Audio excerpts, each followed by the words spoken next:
Hello everyone, so I'm Mr. J, as you already know. I don't even know why I even mentioned that, and this is more of a casual video, and I'm going to be explaining the process of how I made this image.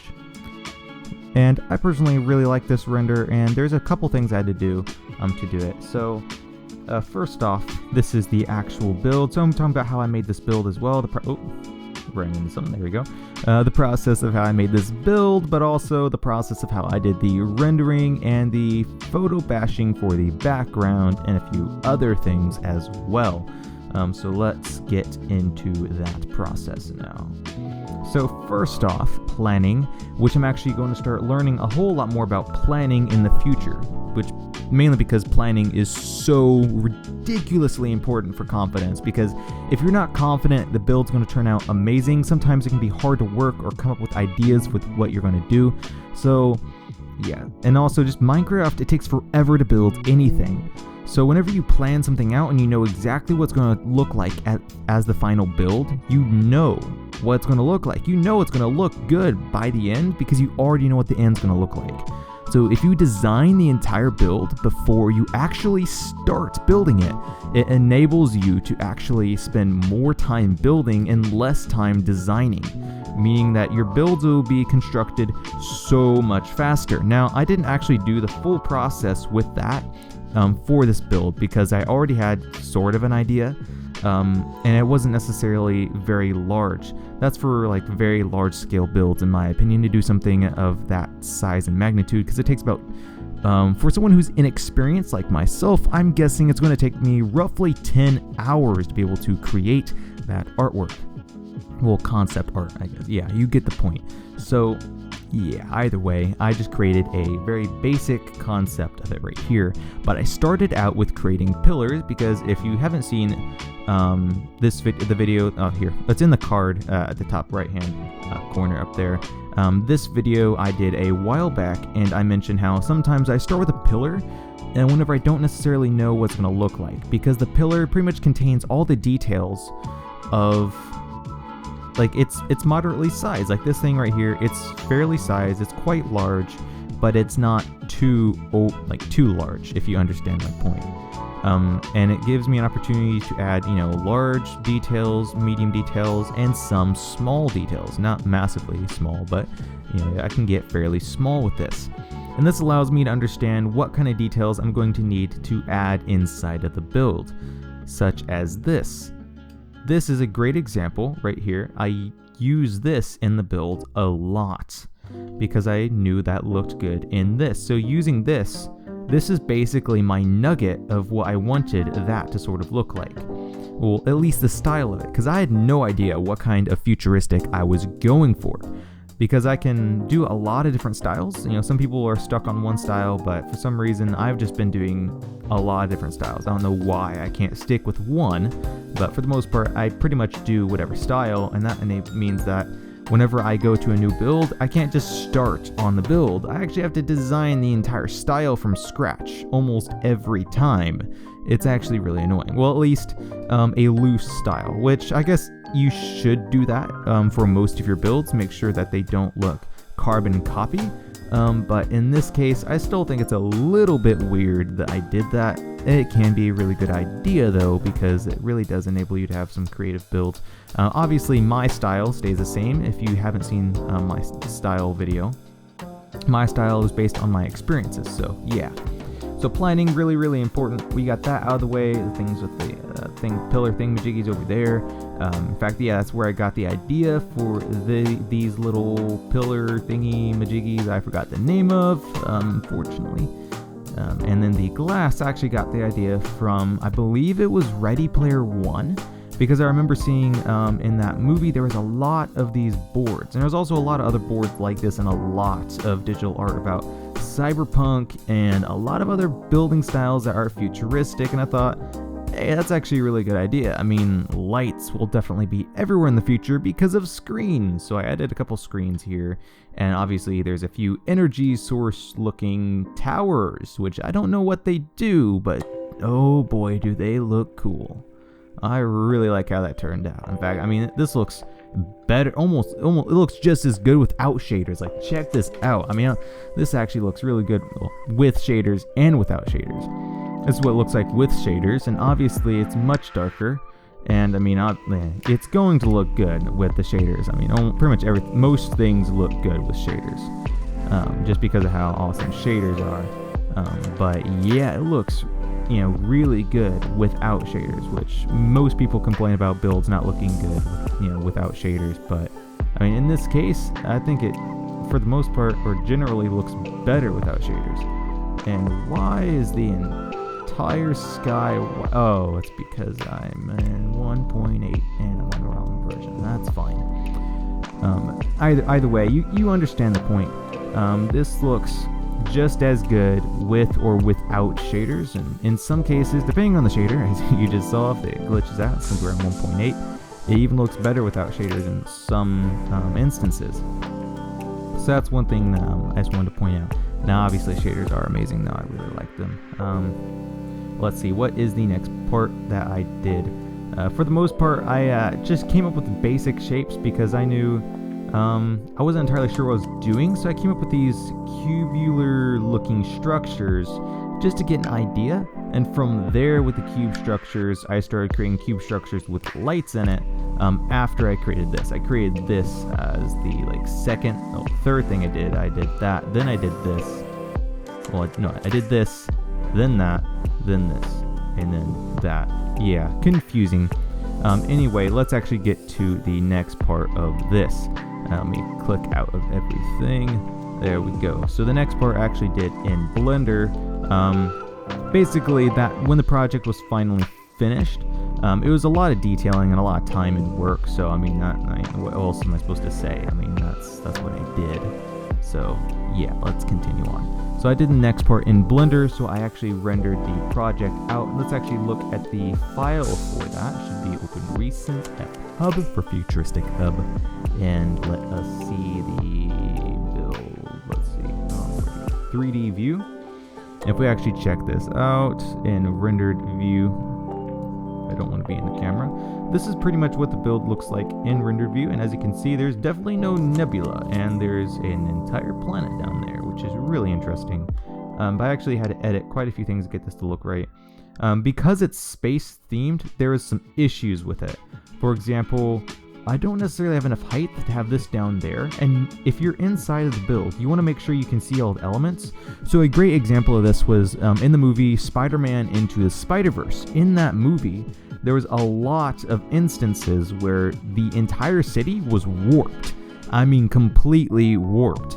So it doesn't necessarily matter sometimes. It depends on what you're doing. So don't take this completely literally, but it doesn't necessarily matter if it's realistic per se, but if it looks realistic and it creates a view for the player that looks really good.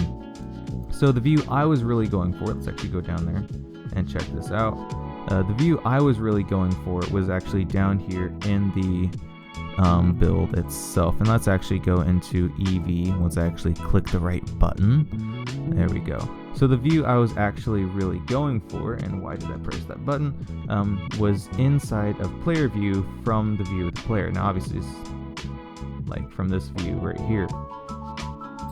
So from this view, or from like the center of the build, which is roughly here, you get to see that build up there, you get to see that over there, and you get to see that there, plus the little rocket ships up in the sky somewhere, wherever they are. Yeah, over there. And then you can sort of see the other two as well. I mean, I didn't necessarily want you to completely see it from all angles. See, over there, and you see it one from over there. So you're pretty much almost completely surrounded at constantly. Really you are, because of the beams up there. And from player view, you pretty much see everything. And for the most part, I can't really think of anyone that's going to be out here looking at the build. And even from out here, it looks good. It's just that it's really flat. There's nothing like up or down really, because I didn't necessarily have enough room. I couldn't really put the rocket like 50 blocks up, because I'm pretty sure 50 blocks up from that would have been in space. Now in the render, I could have done that, decided not to. But either way, hopefully you sort of understand the point. I could have possibly done... Ooh, a rocket ship over here as well, or something like that. But this is pretty much what I did for the render, is I just set that up and set up some decent lighting. I wanted some lighting that actually had some stars in it because it's space. The lighting in space is completely different than in like real life, so there is some issues I was having there. For one, it's really dark. Why? Because it's space, and the only time it'd be really bright is if the sun is right next to it, and unfortunately the sun's down there, which I couldn't necessarily fix very easily.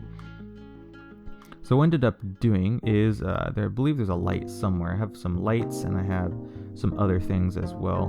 But I actually have the shadow data from here, which I have in the compositor, which you can actually see. This is my composite nodes, and let's actually look at this in the viewport thing. Wherever it is, image editor, viewer, node. Let's actually check this out. There we go. The wrong one probably. Why did it lens distortion? I don't remember putting that there. Oh yeah, I did put that there. Yep.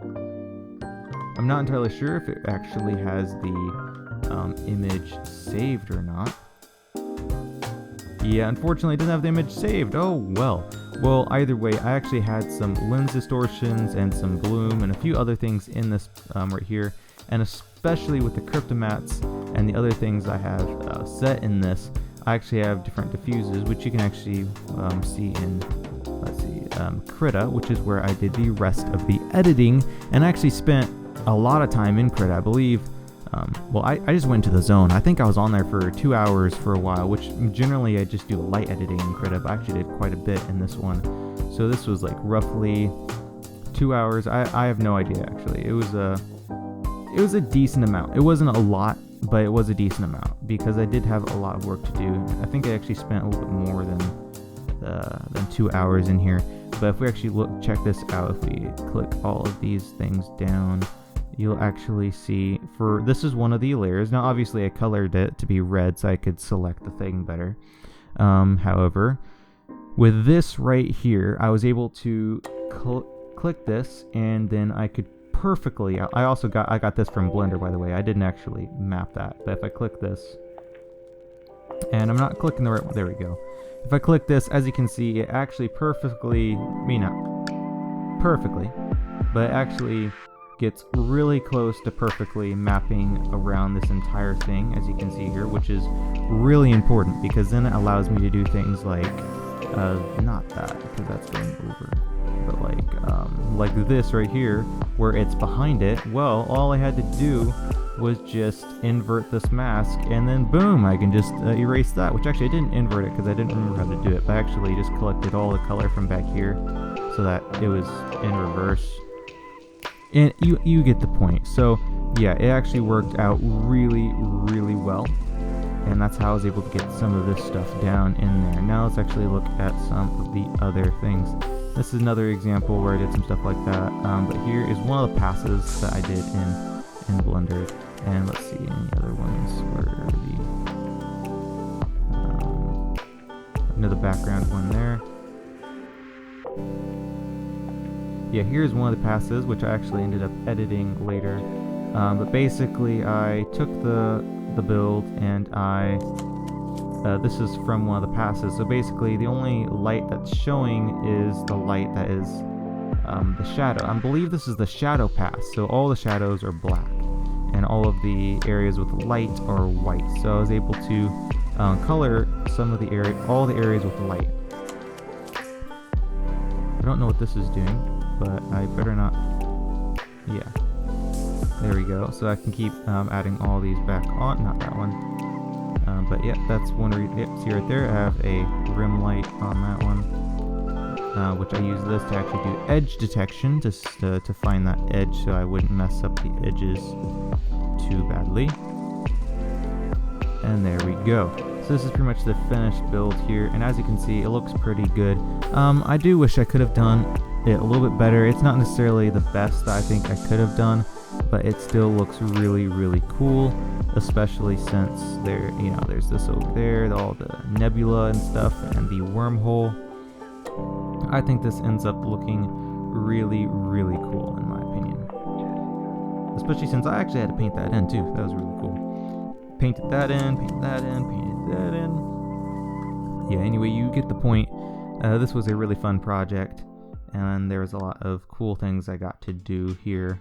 And yeah, the little thing I did with the node, the projector node, which is actually the splitting of this color. That's why this is different colors and it has their like 3D effects because of the projector node that I had set up into it.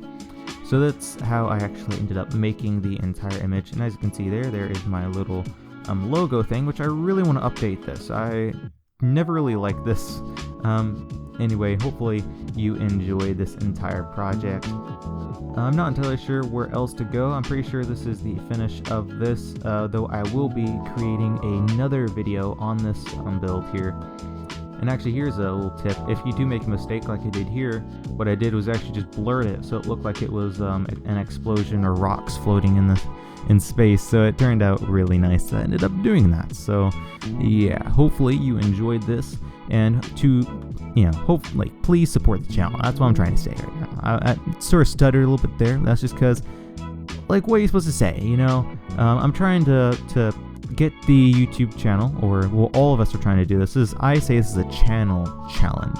This is a challenge for all of us to attempt to get the YouTube channel to have 1,000 people subscribe to it by Christmas. And why? Well, because I think this YouTube channel could be really great. I think it'd be great to also inspire people. I really enjoy inspiring people. That's why I made this video, even though I am like 100% sure this video is going to do absolutely horribly, since most people don't really like videos like this. So that's a little unfortunate, but for those of you who did really enjoy it and you got something out of it, make sure to share the video, because pretty much no one else will. And that's pretty much a fact. I mean, it's not a fact, but it's really rare for anyone to actually share the video or to get it out to other places. I don't know why. I think this is a great video concept and idea to share my process with you guys so that you can get better at creating Minecraft art, or art in general, really. So if you did enjoy, make sure to share, because as I said, not really anyone else will. So if you do want to share and to help out the channel, definitely make sure to do that, because as I mentioned. So have a great, wonderful, sublime day, and God bless.